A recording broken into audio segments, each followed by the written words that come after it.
दोस्तों, ओम यानी ओंकार। इस शब्द में पूरा यूनिवर्स छिपा है। इसी ओम में ब्रह्मा, विष्णु और महेश तीनों देवता समाये हैं।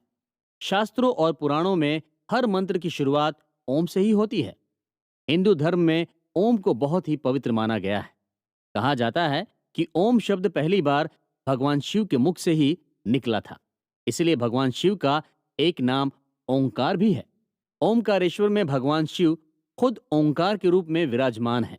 जिस पर्वत पर भगवान शिव का मंदिर है, वो पूरा पर्वत ही ओम के शेप में बना हुआ है।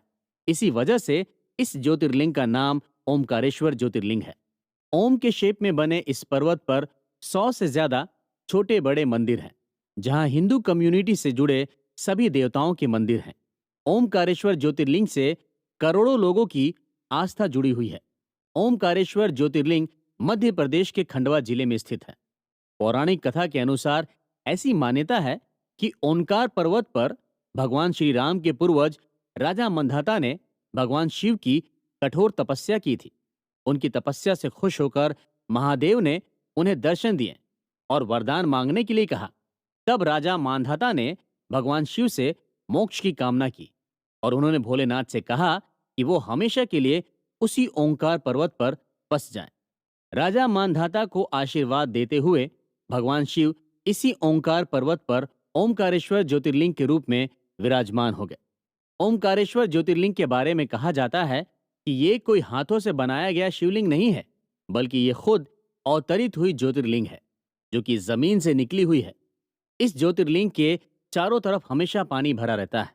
कहते हैं कि मां नर्मदा भगवान शिव का 24 घंटे अभिषेक करती है। ओमकारेश्वर आने वाला हर शिव भक्त अपने भगवान की पूजा विधि विधान और सच्चे मन से करता है।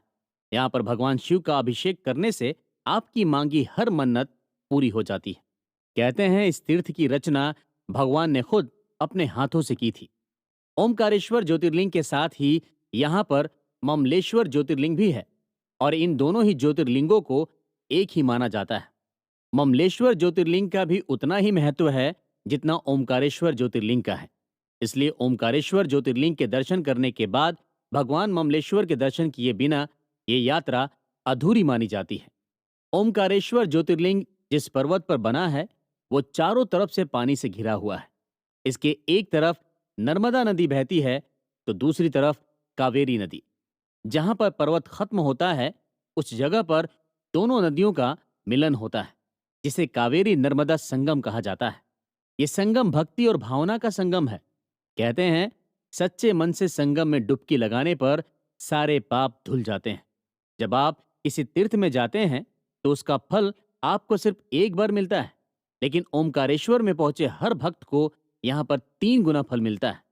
ऐसी मान्यता है कि यहाँ पर भगवान ओमकारेश्वर, भगवान ममलेश्वर और मां नर्मदा नदी विराजित है। मां नर्मदा को कलयुग की गंगा भी कहा जाता है। मां नर्मदा अपने भक्तों की हर मन्नत को सुनती है।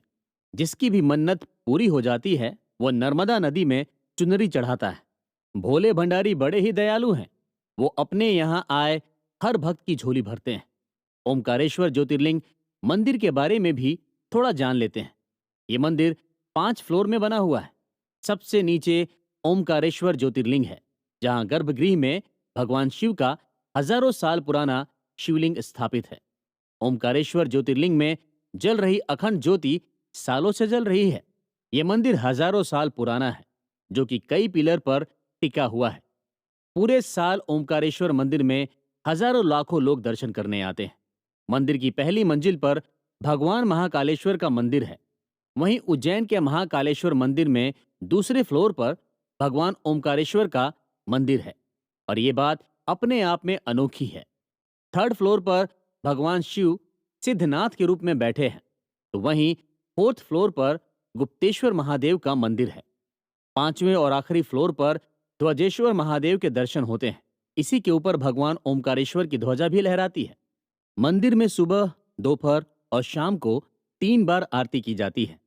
जिस तरह से उज्जैन में भस्म आरती का बहुत ज्यादा महत्व है, उसी तरह से ओमकारेश्वर में शाम को होने वाली शयन आरती का बहुत महत्व है। शाम को ओमकारेश्वर ज्योतिर्लिंग में भगवान शिव का विशेष श्रृंगार किया जाता है। यहाँ पर भगवान शिव पार्वती के खेलने के लिए चौसर बिछाई जाती है। मंदिर में काम करने वाले पंडितों का कहना है कि वो लोग जब सुबह मंदिर का दरवाजा खोलते हैं तो चौसर पूरी तरह से बिखरी मिलती है। ऐसा माना जाता है कि भगवान शिव और मां पार्वती रात में यहाँ पर चौसर खेलने आते हैं और ऐसा सदियों से होता आ रहा है। रात के समय मंदिर के अंदर रुकने की परमिशन किसी को नहीं होती है। शयन आरती के बाद दरवाजे पूरी तरह से बंद कर दिए जाते हैं। शिवरात्रि, सोमवती अमावस्या, नर्मदा जयंती और गंगा दशहरा जैसे मौकों पर ओमकारेश्वर में श्रद्धालुओं का सैलाब उमड़ पड़ता है। श्रद्धा से भक्त बाबा के दरबार में हाजिरी देने पहुंचते हैं। ओमकारेश्वर में देश विदेश से लाखों श्रद्धालु दर्शन करने आते हैं।